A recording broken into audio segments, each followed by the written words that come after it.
OK, Queen Elizabeth has been mourned, remembered, farewelled and interred.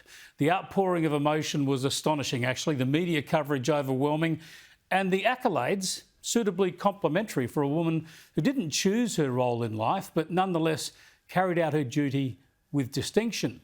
Still, the way our debate and discussion has been stifled, the way even here in the Antipodes we were pushed into a period of official mourning for 12 days when seemingly nothing but praise was allowed, well, that was worrying. These past days have been anachronistic, intolerant of dissent, and at times fundamentally anti-democratic. More on that in a moment. But first, the good stuff. And as I said, even if you strongly object to the hereditary monarchy, as I do, and fairly bristle at the idea that we in Australia allow such a hereditary monarchy, even from another country, to sit atop our own constitution, our own democratic institutions, well, even for all that, it's impossible not to have great admiration for Queen Elizabeth II and the dignified, apolitical way she exercised that authority that she inherited. And then there's the history. Britain's longest reign she had. The Queen, of course, provided continuity through a period of momentous change, and her farewell gave us a look at the time-honoured customs and rituals of the British system.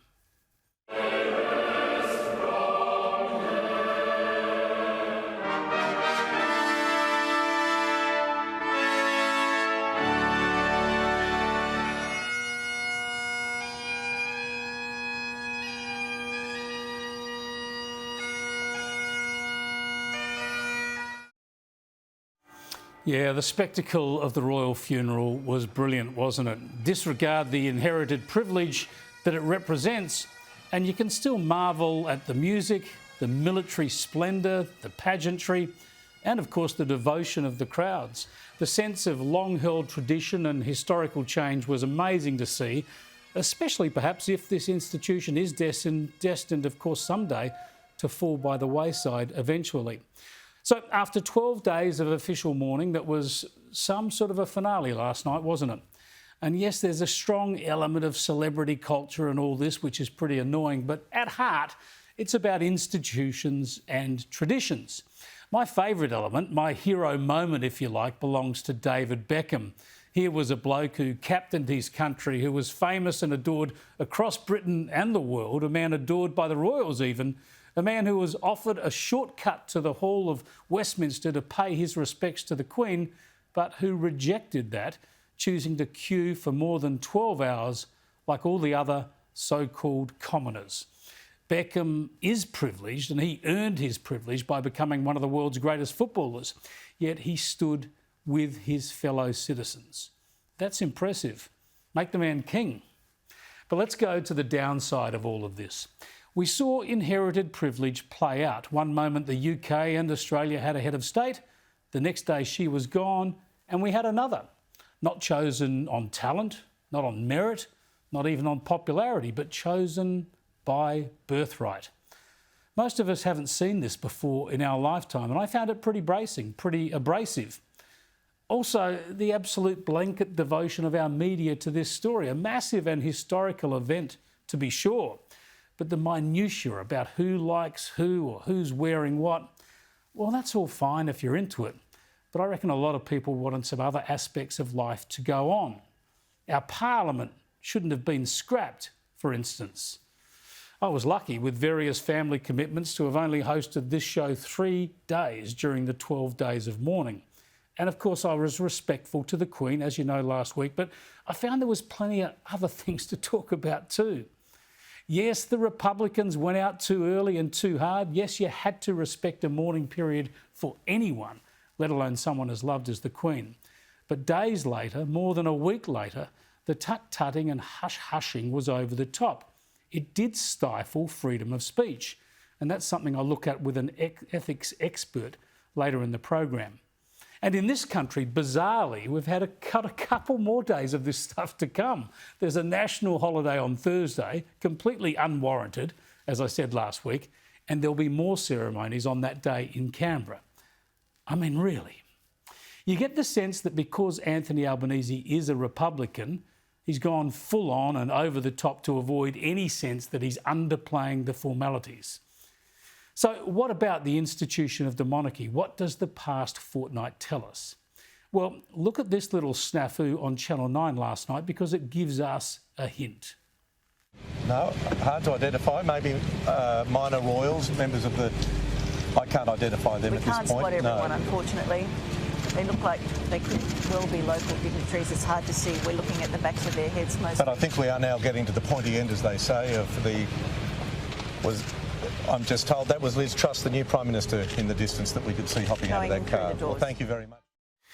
Well, I'm not going to go too hard on these hosts. Most of them have been on air for hours with not very much to talk about, and Ms Truss is new. In fact, the Queen's last official act was to swear her in at Balmoral.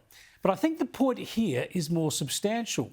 The real leader of the British government, the elected leader, the person with the real power, and the person who got to her position via an expression of democracy is unrecognisable compared to a host of royals who have done nothing but be born to the right bloodline. That's literally the way it is. People recognise the Queen's grandchildren and daughters-in-law, nieces and nephews ahead of the Prime Minister of the UK. It's silly, and it's at odds with the values we and the Brits seek to uphold in every other expression of governance. And that brings us to the new monarch, King Charles III. If we can accept that it was the Queen's personal qualities that strengthened the monarch, her strong character that helped provide stability for her country, as so many have argued, then we have to accept that the person matters. And this king is one whose life has had its fair share of controversy, embarrassment and disgrace.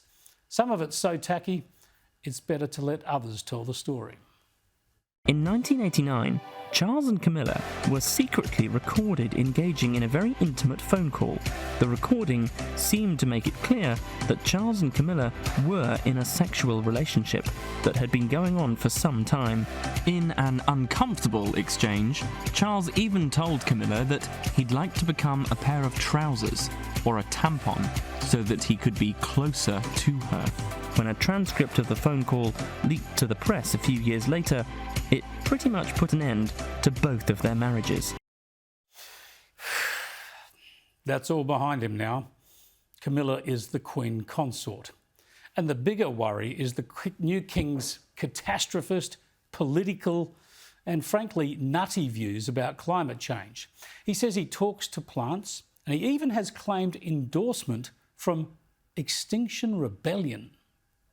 What about the people who protest? What about kind of Extinction Rebellion? Can you empathise with why you might go out onto the streets and say, take this issue seriously? Well, absolutely. I'll tell you something.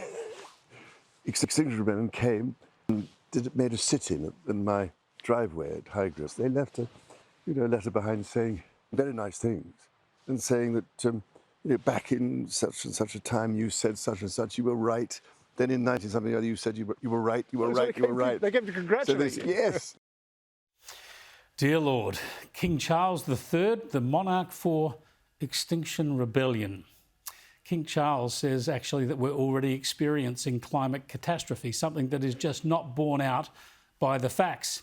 He says he refrains from eating meat a couple of days a week to help out. Big effort. Yet he has a stack of homes and castles and the royals fly from here to there. Even flew a dead corgi down from Scotland to bury it at Windsor, apparently. So what about the charge of hypocrisy?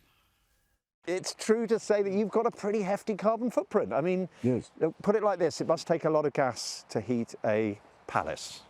Yes, yes. But I have tried for a very long time to make sure that the heating is done in a way that is as sustainable as possible. So, I mean, I put in biomass boiler systems and then the solar panels, which I've managed to get onto Clarence House and at Highgrove on some of the farm buildings and every kind of thing like that. Air source pumps here and there. Plus, trying to reduce as much as possible. I've got electric cars now. It's been so difficult. I can't do it single-handedly. Well, no, he can't do it single-handed. Nor can he undo any of these comments from before he was king. They were unwise and uncalled for at the time, but they're way beyond the bounds of an apolitical monarch now. Yet, you won't believe this, our Republican Prime Minister wants more of this from the king. From my perspective, what I said is that I'd be very comfortable with the King expressing views about the importance of climate change. And it would be quite proper, in your view, for him to continue to make it clear that it's a concern in his mind. Well, if he chose to do so, then of course that would be a matter for him, but I think that should be respected if he does choose to do so. You see, that's the problem with the left. It's always about the side, not the principle. Albanese welcomes a monarch interfering in politics on this occasion because it suits the Labor Greens political argument. Let's see how the PM reacts if King Charles has a crack on hard borders or excessive government spending. This will all play out in the months and years to come, of course. And at the moment, Charles and the monarchy ride a wave of royal goodwill delivered mainly by Queen Elizabeth's exemplary example. But if the individual does matter, if monarchists want to point to Queen Elizabeth's superb stewardship and dignity as a reason for having a monarch sitting atop our democracy, then they'll also have to weather mistakes by the new monarch and the criticism they'll generate. If the Queen was capable of enhancing the institution, then others must be capable of damaging it. I expect the monarchy will lose some of its lustre after Charles, but by no means all of it. The royals are strangely boosted by the modern superficiality of social media and celebrity culture. So those who want to change need to forget superficial issues and popularity contests. Republicans need to argue the intellectual case about why a nation that values fairness, tolerance and diversity can allow an inherited authority at odds with all those qualities sit atop our system of government. It's the great paradox at the heart of our system that undermines what this egalitarian nation is supposed to stand for.